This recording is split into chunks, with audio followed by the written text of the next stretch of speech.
स्वयं को इतना व्यस्त रखो कि तुम्हारे पास करने के लिए कोई ना कोई काम होना चाहिए। तुम फिर खाली नहीं होने चाहिए। कोई भी समय तुम्हारा खाली नहीं होना चाहिए।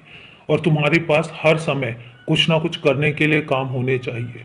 तुम्हारे कर्म होंगे और मेरा साथ होगा, और उसके बाद तुम्हारे हर रास्ते को मैं आसान करता चला जाऊंगा।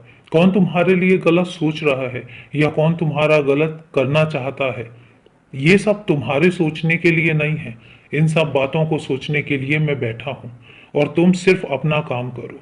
तुम्हारे कर्म, तुम्हारा चमकता हुआ भविष्य तुम्हारा इंतजार कर रहा है। इसलिए तुम इन सब बातों पर ज्यादा ध्यान दिया ही मत करो। तुम्हारे साथ साथ हर कदम पर तुम्हारा बाबा चलता है, जो तुम्हारे लिए बहुत कुछ सोच चुका है।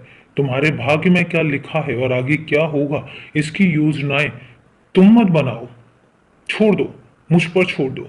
ये सारी योजनाएं मैं बनाऊंगा, और उसके बाद तुम्हारे भाग्य को मैं लिखूंगा। तुम मुझ पर छोड़कर तो देखो। तुम सिर्फ अपना कार्य करते चले जाओ। भगवत गीता में एक वाक्य है कि तुम सिर्फ कर्म करो, फल की इच्छा मुझ पर छोड़ दो। वही मैं तुमसे कहता हूं कि तुम सिर्फ कर्म करो। तुम्हें उसका फल कैसे देना है, ये तुम मुझ पर छोड़ दो। और मैं तुम्हें कहाँ लेकर जाऊंगा, ये भी तुम मुझ पर छोड़ दो। तुम्हें क्या दूंगा, कितना दूंगा, कब दूंगा, ये सब तुम सुनिश्चित मत करो। मैं तय कर रहा हूं ना, और ये सब कुछ मैं तय करूंगा। तुम सिर्फ और सिर्फ अपने आज को जियो।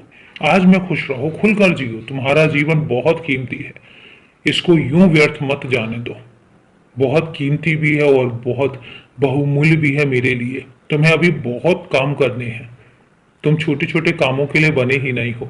मेरे लिए बहुत कुछ करना है। मैंने बहुत कुछ तुम्हारे लिए सुनिश्चित कर रखा है, और बहुत कुछ मैं तुम्हें सौंपना चाहता हूँ। तुम एक ऐसे बच्चे हो जिस पर मैं अपने जीवन का भार सौंप सकता हूँ, और इसीलिए तुम निश्चिंत रहो, सिर्फ अपने काम करते रहो। बाकी सब मुझे सुनिश्चित करने दो। जब मैं सुनिश्चित करूंगा तो फिर देखना, तो वो चीजें कैसे बदलेंगी। और अभी के लिए